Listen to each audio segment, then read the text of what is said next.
Bienvenue sur la chaîne Savoir Investir. Pensez à vous abonner et à activer la cloche de notification pour recevoir nos nouvelles vidéos. La branche maladie-maternité.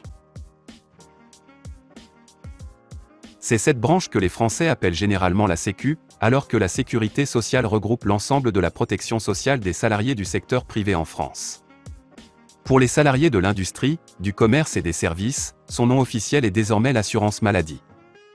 Dans le monde agricole, c'est la Mutualité sociale agricole, MSA, qui en est chargée. Et le régime social des indépendants, RSI, gère celle des travailleurs non salariés, non agricoles.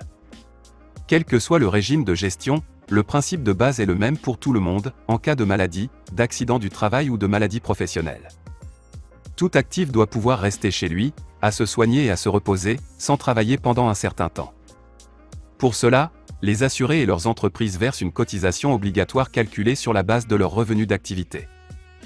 Et lorsque l'assuré tombe malade, l'assurance maladie prend en charge ses soins et ses médicaments. Par ailleurs, sous certaines conditions de durée de cotisation, elle lui verse aussi une indemnité journalière, destinée à remplacer provisoirement sa rémunération, puisque celle-ci est suspendue le temps de sa convalescence. Début 2000, l'Organisation mondiale de la santé, OMS, a publié un classement des systèmes de santé, pays par pays. Le système français était classé à la première place. À titre de comparaison, les États-Unis occupaient le 37e rang. Parallèlement, ce sont aussi les caisses d'assurance maladie qui gèrent l'assurance maternité. Elles prennent donc en charge les examens pré- et postnataux de la mère et de l'enfant.